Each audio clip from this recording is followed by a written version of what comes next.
Habang nararanasan ang matinding init sa bansa, unti-unti namang tumataas ang tsansa ng malalakas na pag-ulan at posibleng pagbuo ng bagong bagyo sa silangan ng Pilipinas. Magandang araw Pilipinas, ito ang PNN Panahon News Network, ang inyong daily weather authority sa bansa. Para sa real-time updates ng ating panahon, i-like, i-share at i-subscribe ang aming channel. Salamat sa inyong suporta. Mga kababayan, ngayong araw ng Sabado, April 25, 2026 na po tayo. Pag-usapan natin ang kombinasyon ng matinding init, pag-ulan at posibilidad ng tropical development sa mga susunod na araw. Simulan natin ang malawak at detalyadong ulat panahon. Sa kasalukuyan, may malawak na sistema ng ulan na papasok sa ating bansa. Sa una nating highlight sa mga nakaraang ulat, ang sistemang ito ay patuloy na gumagalaw papasok sa ating bansa, kaya inaasahan ang pagtaas ng tsansa ng pag-ulan, mas madalas na thunderstorm at posibilidad ng localized heavy rain. Hindi lamang ulan ang dapat nating bantayan. Sa likod ng sistemang ito, may nakikitang posibleng tropical development mula sa bahagi ng Micronesia, papuntang Guam at Northern Mariana Island. Batay sa ilang weather models, may pagtaas ng thunderstorm activity, may bahagyang pag-ikot ng sistema o rotation at posibleng maging isang tropical depression sa mga susunod na araw. Ngunit sa ngayon, wala pang ganap na bagyo, ngunit tumataas ang posibilidad habang papalapit ang susunod na linggo. Ang temperatura sa rehiyon ay nasa 29 degrees Celsius hanggang 30 degrees Celsius na sapat para suportahan ang pagdevelop ng isang tropical system o isang pagbuo ng bagong bagyo.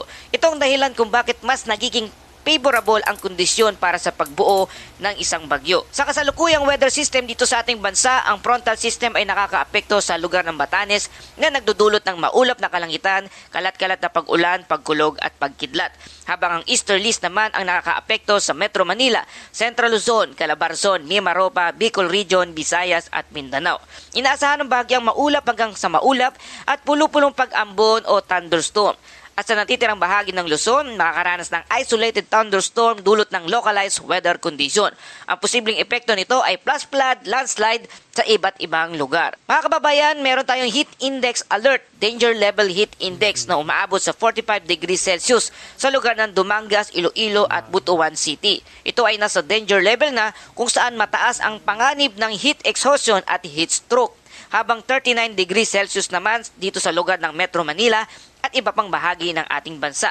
Ito ay nasa extreme caution level na po tayo. Kung ating susuriin mga kababayan, dalawang magkasulungat na kondisyon ang ating mararanasan. Ang matinding init sa araw at biglaang pag-ulan sa bandang hapon o gabi. Ito ang indikasyon ng transition period mula sa amihan at papuntang tag-init at habagat pattern. Kasabay nito ang pag-init ng karagatan at atmosphere. Kaugnay sa weather history, sa ganitong panahon ng taon, karaniwan ang pagtaas ng init, pagdami ng thunderstorm, at posibilidad ng easterly season tropical system. May mga naitalang kaso noon na ang mga sistemang nabuo sa Micronesia ay kalaunan ay naging isang bagyo na lubos na nakaapekto dito sa ating bansang Pilipinas. Kaya naman sa ating mga kababayan, patuloy tayo nagpapaalala sa ating safety reminders, uminom ng maraming tubig upang maiwasan ang heat stroke, iwasan ang matinding sikat ng araw sa tanghali, magdala ng payong o rain gear bilang pananggalang sa matinding init at pag-ulan. Mag-ingat sa biglaang thunderstorm at subaybayan ang ating weather updates araw-araw. Para sa buod ng ating balita, tumataas ang tsansa ng malalakas na pag-ulan dito sa ating bansa. May posibleng tropical development sa bandang silangan ng ating bansa. Umiiral ang easterlies at frontal system. Mataas ang heat index sa ilang lugar na umaabot sa 45 degrees Celsius at posibleng ang flash flood at landslides sa thunderstorm sa iba't ibang bahagi ng ating bansa. Para sa ating Bible verse of the day mula sa Psalm 16 verse 8, I keep my eyes always on the Lord. With Him at my right hand, I will not be shaken. Mga kababayan, sa gitna ng init, ulan at mga hindi inaasang pangyayari dito sa ating mundo, pinapaalala sa atin ang talatang ito na manatiling matatag at nakatuon sa ating Panginoong Hesus o sa ating Diyos sapagkat Siya ang nagbibigay ng katiyakan at lakas sa bawat araw. Patuloy tayong manalig sa Kanyang kapangyarihan sapagkat wala ng ibang pag-asa sa mundo kundi ang ating Panginoong Hesus lamang. Ito ang PNN Panahon News Network, laging maging handa sa anumang pagbabago ng panahon. Para sa susunod na ulat, please like, share, and subscribe na kayo para lagi kayong updated dito sa lagay ng panahon. At yan po ang ating balitang panahon. Hanggang sa muling ulat panahon.